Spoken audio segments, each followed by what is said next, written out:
Paket kebijakan ekonomi jilid 3 akhirnya diumumkan pemerintah pada hari Rabu 7 Oktober 2015. Pengumuman paket kebijakan baru itu lebih cepat dari rencana semula yang diagendakan hari Kamis 8 Oktober. Paket kebijakan ekonomi jilid 3 ini terkonsentrasi pada 2 poin besar, yakni penurunan harga dan atau tarif, serta penyederhanaan izin dan syarat berusaha. Untuk penurunan harga dan atau tarif, pemerintah memutuskan beberapa kebijakan. Antara lain, harga aftur untuk penerbangan luar negeri diturunkan sebesar 10 sen dolar per liter atau sekitar 5,33%. Dan untuk penerbangan domestik diturunkan 1,4%. Pemerintah juga menurunkan harga solar sebesar Rp200 per liter dari Rp6.900 menjadi Rp6.700 per liter. Pertamax diturunkan Rp250 menjadi Rp9.000 per liter dan Pertalite diturunkan Rp100 menjadi Rp8.300 per liter. Sedangkan harga LPG 12 kg diturunkan dari Rp141.000 menjadi Rp134.000 per tabung. Kebijakan penurunan harga bahan bakar dan LPG ini sudah berlaku sejak 1 Oktober 2015. Pemerintah melalui PLN juga memberikan diskon pemakaian listrik sebesar 30% bagi pelanggan industri golongan 3 dan 4. Diskon tersebut berlaku untuk pemakaian listrik pada pukul 23 hingga pukul 8 pagi. PLN juga memberikan kemudahan pembayaran listrik hanya sebesar 60% dan sisanya bisa dicicil pada bulan ke-13. Langkah itu ditempuh untuk meringankan beban industri yang mengalami kesulitan cash flow akibat perlambatan ekonomi.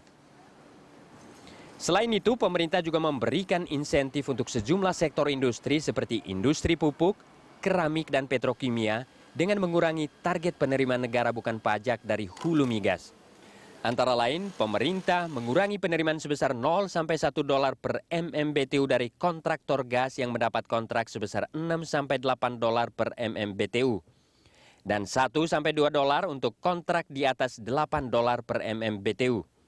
Perlu digarisbawahi bahwa penurunan harga gas ini tidak mempengaruhi penerimaan dari bagian perusahaan gas kontrak karya. Ya, ini yang dikorbankan, dikurangi adalah PNBP-nya dan biaya distribusinya.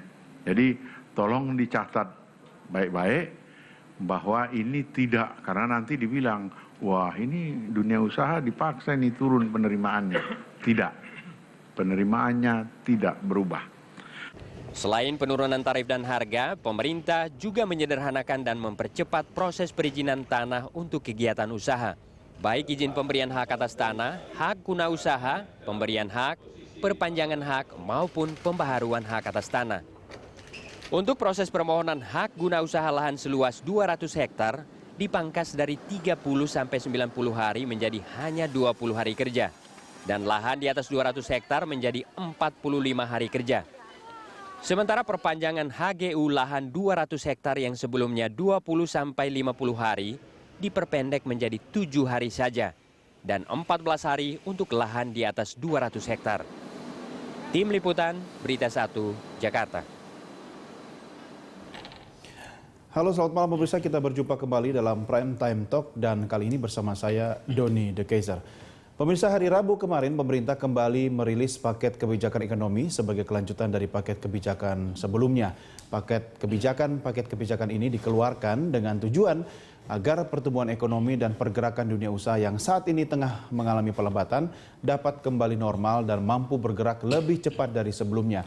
Indikatornya tentu dapat dilihat dari kesepadanan peningkatan pendapatan per kapita atau pendapatan rata-rata masyarakat dengan besarnya peningkatan pembiayaan yang harus dikeluarkan oleh masyarakat itu sendiri. Artinya apa pemirsa? Kebijakan ini seharusnya atau sejatinya mampu meningkatkan daya beli masyarakat, baik individu, badan usaha, ataupun juga daya beli pemerintah sendiri. Dengan memberi ketersediaan sumber daya real, baik itu finansial, sumber daya alam, atau sumber daya lainnya. Lantas pertanyaannya, seberapa efektifkah tujuan-tujuan itu bisa dicapai? Benarkah kebijakan yang kini sudah dikeluarkan oleh pemerintah sudah cukup tepat untuk menjawab segala permasalahan ekonomi yang kini tengah dihadapi bangsa Indonesia, atau justru kebijakan ini hanya sekedar pemanis saja yang esensinya tak pernah dirasakan langsung oleh masyarakat? Inilah pertanyaan-pertanyaan yang akan kita diskusikan pada Prime Time Talk edisi kali ini.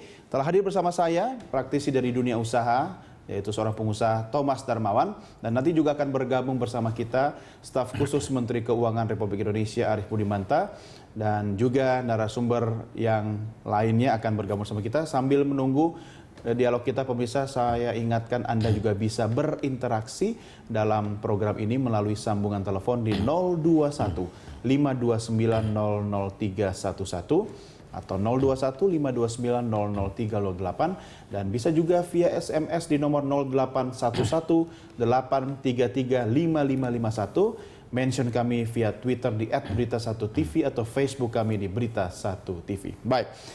Kita sapa Pak Thomas Darmawan, apa kabar? Ya, baik-baik. Sehat, Pak? Sehat. Terima kasih sudah bergabung sama kami. Bapak sehat, tapi dunia usaha bagaimana? Makin sehat atau bagaimana, Pak? Moga-moga sehat. Paket. Sudah ada 3 pil gitu. Oke, sudah ada 3 pil. Paket kebijakan 1, jilid 2, dan jilid 3. Ya. Dari 1 sampai 3, pengaruh langsung ke dunia usaha seperti apa? Yang kalau orang melihat sekarang dolarnya kan kemarin lumayan di bawah 14.000 ya, 13.000. Jadi itu dianggap sebagai petanda. Positif. Oke. Nah, tetapi memang positif negatifnya ada. Untuk eksportir kalau turun di bawah 14.000 ya dia menerima rupiah lebih banyak. Nah, itu pertama. Yang kedua, harga BBM turun walaupun yang turun baru solar. Belum kepada premium maupun yang lain. Tetapi solar ini memang tujuannya untuk mungkin transportasi truk, untuk bus ya. Lebih ke untuk menstimulasi transportasi barang.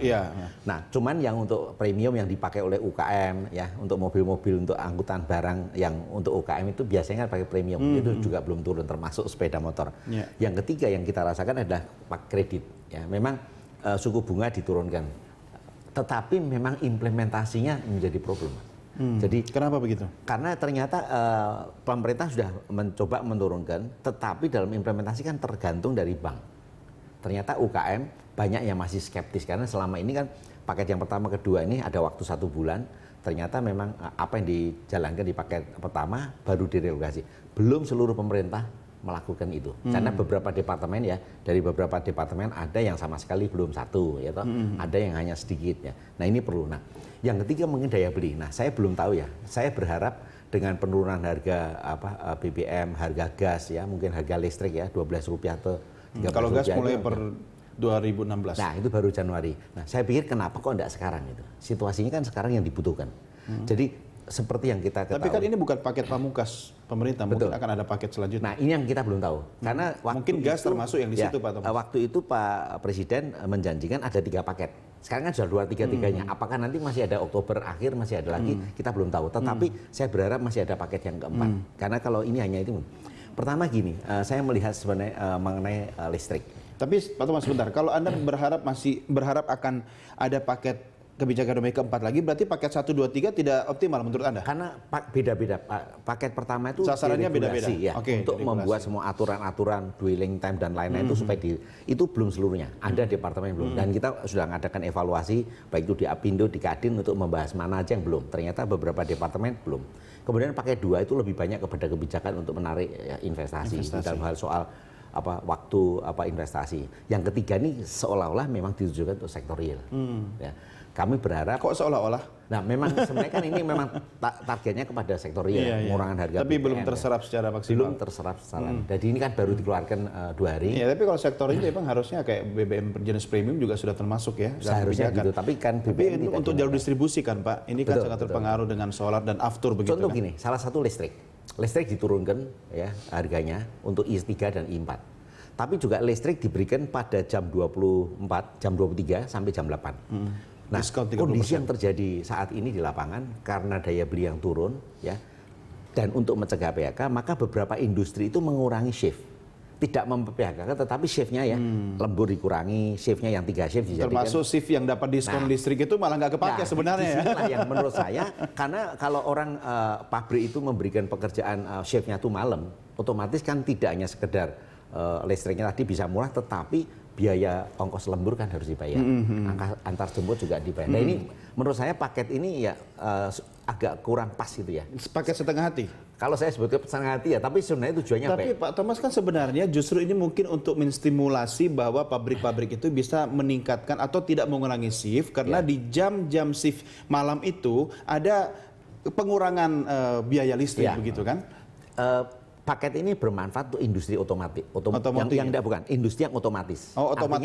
Artinya dia menggunakan bisa kerja 24 jam. Iya, iya. Contoh ya, industri pengolahan susu kental manis itu kan harus jalan 24 Iya, jam. iya, Dia non-stop. kerja selama seminggu itu 5 hari full, tapi hari-hari terakhir. Nah, ini bisa dengan harga diturunkan tanggal jam 23 dapat 30%, itu bermanfaat sekali.